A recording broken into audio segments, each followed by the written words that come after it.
कल हम स्वपोषी पोषण पढ़ रहे थे। तो स्वपोषी पोषण में हम ये देख रहे थे कि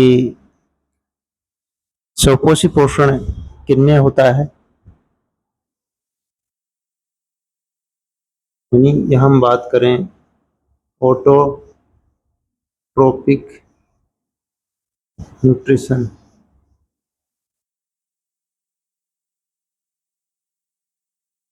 स्वपोषी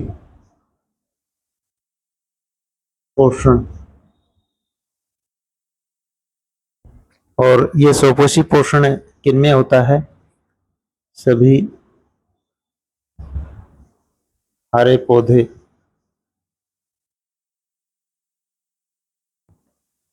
और सभी हरे पौधों में क्यों हो पाता है? हरे क्यों होते हैं पौधे?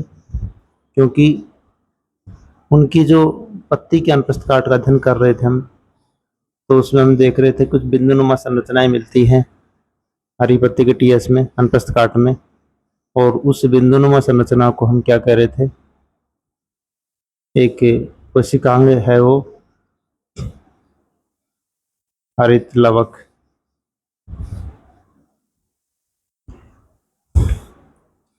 और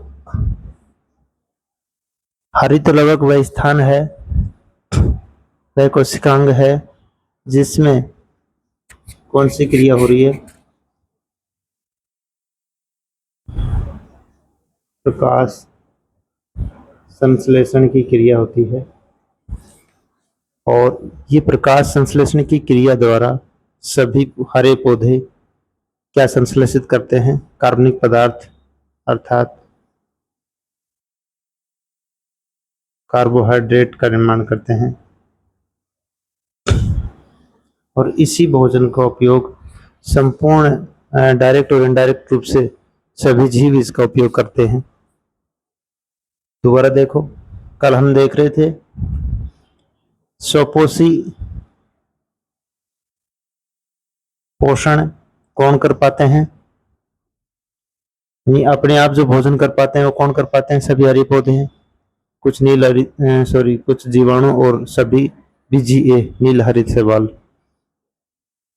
हरे क्यों होते हैं पौधे? क्योंकि उनमें एक कोशिकांग होता है हरित लवक। और हरित लवक जो होता है उसमें जो पर्णहरित है, जो प्रकाश को अवशोषित करते हैं, जिनकी चर्चा कर रहे थे, क्लोरोफिल ए और क्लोरोफिल बी, वो प्रकाश को अवशोषित करते हैं। और इसमें क्रिया होती है प्रकाश संश्लेषण। और प्रकाश संश्लेषण द्वारा किसका निर्माण होता है? भोज्य पदार्थ अर्थात कार्बनिक पदार्थ निर्माण कार्बोहाइड्रेट का निर्माण होता है, जिस पर संपूर्ण सृष्टि के जीव प्रत्यक्ष रूप से भोजन के लिए निर्भर होते हैं। अब कल हम इसकी चर्चा कर चुके थे और हम हरित लवक को पढ़ चुके हैं। और हरित लवक को पढ़ रहे थे तो वहां मैं बता रहा था कि हरित लवक मिलता कहाँ है। तो ये ध्यान रखना, हरित लवक कहाँ मिलता है? पर्ण मध्योतक। हरित लवक कहाँ मिलेगा? पर्ण मध्योतक मिलेगा। जैसे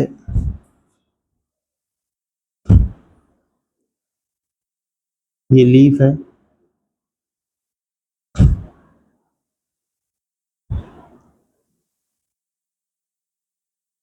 ये मध्य सिरा है, ये पार्श्व सिराएं हैं।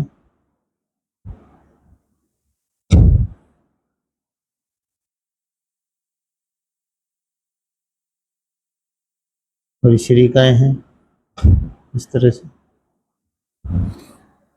तो जब इसको हम भाई, ये पर्णफलक हो गया, ये इसका डंठल हो गया, और ये मध्य सिरा हो गई, ये सिराएं होगी। इसके अनुप्रस्थ काट का जब अध्ययन करते हैं, अनुप्रस्थ काट मतलब इसको यूं काटते हैं, यूं काटते हैं, यूं। जैसे ये है, जैसे ये पत्ती है और उसको हम यूं फाड़ देंगे, ये जो सिरा दिखेगा इस तरह से जो सतह दिखेगी, जैसे पत्ती का एक सिरा ऊपर का भाग और एक भाग नीचे का, तो उस अनुप्रस्थ काट का अध्ययन,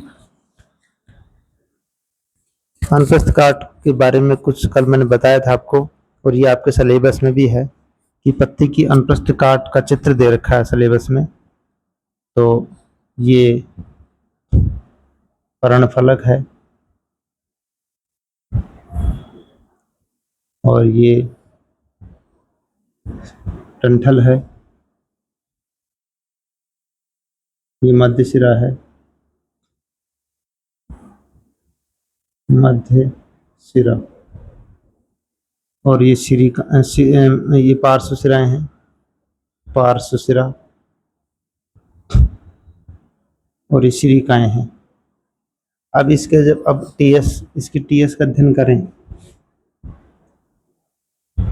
इसकी अनुप्रस्थ काट का अध्ययन जब करते हैं,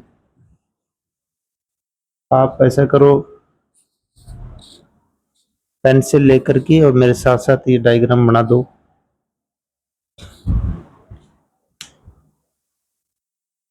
और ये जो डायग्राम मैं बताऊंगा,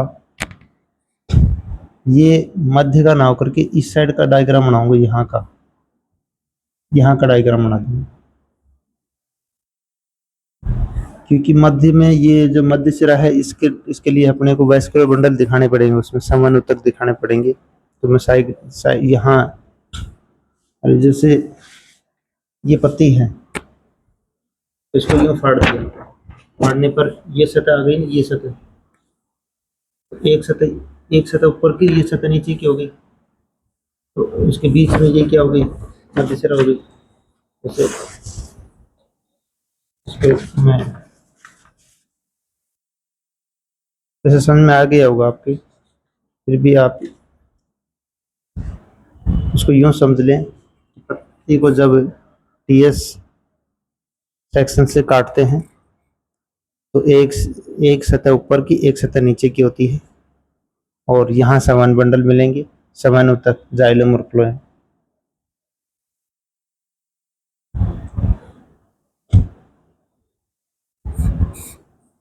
इसका डायग्राम बना लो फास्टली।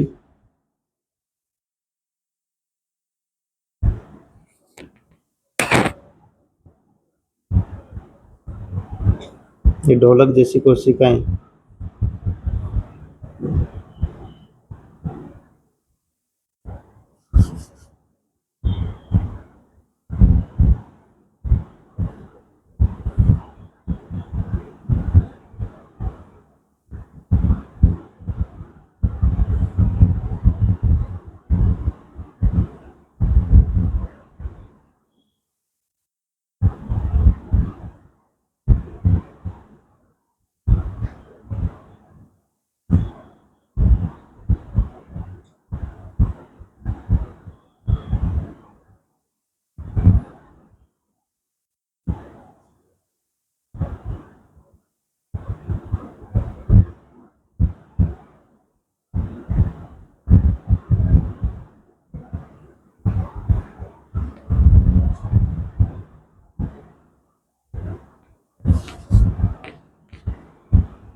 ये है पत्ती के अनुप्रस्थ काट का चित्र है, आपके सिलेबस में दे रखा है ये। और बोर्ड एग्जाम में प्रश्न भी आ सकता है, तो पेंसिल से अच्छे से ये बना सकते हो आप। यहाँ पर जो इस साइड में इसका पर्ण मध्य तक आएगा जाइलम और फ्लोएम, लेकिन मैंने एक साइड का बताया क्योंकि आपके सिलेबस में जाइलम फ्लोएम के बारे में दे नहीं रखा, वो डायग्राम में नहीं दे रखा। वैसे तो पढ़ने को तो मिलेगा आपको, ये इसको समझ लो एक बार, आप अपने हिसाब से इसको बना लेना। ये जैसे ये पत्ती है, इसका ऊपरी हिस्सा हो गया और इसका पर्णफलक का निचला हिस्सा हो गया। ये पत्तियां है, ये ऊपर और ये भाग नीचे का। तो ये ऊपरी सतह अपर एपिडर्मिस, नीचे वाली लोअर एपिडर्मिस, उसके बीच का जो भाग है ना, उसको हम क्या कहते हैं, पर्ण मध्योतक। और इस पर्ण मध्योतक में क्या मिलते हैं, ये डॉट डॉट डॉट, ये जो डॉट डॉट डॉट संरचनाएं हैं, ये डॉट डॉट डॉट क्या है, क्लोरोफिल है। और यही वो स्थान है जहाँ पर क्या होता है, प्रकाश संश्लेषण की क्रिया संपन्न होती है। और इस तरह से आप इसका डायग्राम बना देना। ये इस तरह से, जैसे ये पत्ती है, इसकी ये यूं काट दिया, ये सेक्शन कैसा हो गया, टीएस, ट्रांसवर्स सेक्शन। अनुप्रस्थ काट है ना, इसको हम क्या बोलते हैं, ट्रीएस, ट्रांसवर्स सेक्शन। ठीक है, आगे बढ़ते हैं। इसको आप हूबहू यूं का यूं अच्छे से सुंदर तरीके से ये डायग्राम बना लेना। ये पर्ण मध्योतक है। पर्ण मध्योतक वही स्थान है जहां पर प्रकाश संश्लेषण की क्रिया संपन्न होती है, क्योंकि पर्ण मध्योतक में क्लोरोफिल पाया जाता है। विशेष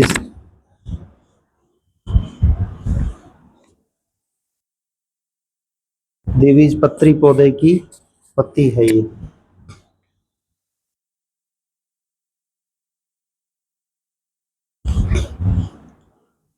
अच्छा, यहाँ तक ये चीज क्लियर हो गई। सोपोसी पोषण पढ़ रहे थे। सोपोसी में हरे पौधे, हरे पौधों में हरे पौधे सोपोसी होते हैं। और हरे पौधे हरे क्यों होते हैं, किसके कारण से? हरित लवक के कारण से। और हरित लवक पौधे के कहाँ भाग, कौन से भाग में मिलता है? जो हरित लवक के अंदर जो क्लोरोफिल होता है, वो कल हरित लवक के बारे में पढ़ी चुके हैं हम। और उसके बीच जो हरित लवक होता है, यानी जो क्लोरोफिल होता है, वर्णक जो होता है, क्लोरोफिल ए और क्लोरोफिल बी, ये वर्णक होते हैं, ये हरित लवक में होते हैं। और ये प्रकाश का क्या करते हैं? अवशोषण करते हैं। और पर्ण मध्यतक में क्या होता है? कौन सी क्रिया होती है? प्रकाश संश्लेषण। हरित लवक में क्या होता है? प्रकाश संश्लेषण की क्रिया होती है।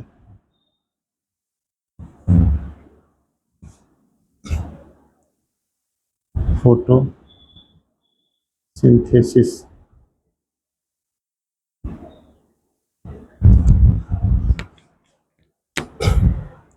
तो आज नया टॉपिक लिख दें, फोटोसिंथेसिस। इसको समझें पहले तो, इसकी परिभाषा क्या है। सभी हरे पौधे क्यों हरे होते हैं? क्योंकि हरित लवक के कारण होते हैं। सभी हरे पौधे प्रकाश की उपस्थिति में, सूर्य प्रकाश की उपस्थिति में, जड़ों द्वारा तो क्या लेते हैं वो? जड़ों द्वारा तो क्या लेते हैं? जड़ों द्वारा तो वो जल लेते हैं। और रंध्र से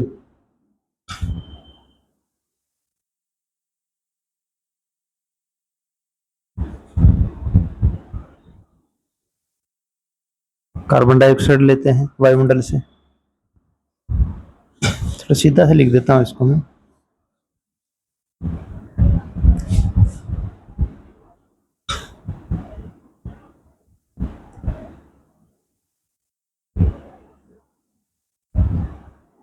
सूर्य प्रकाश आ रहा है, और इस सूर्य प्रकाश को कौन एब्जॉर्व करेगा?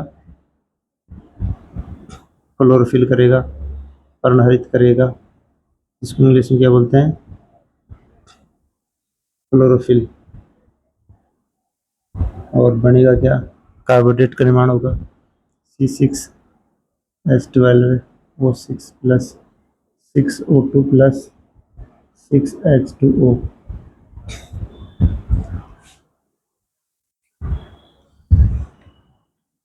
प्रकाश संश्लेषण की परिभाषा में आप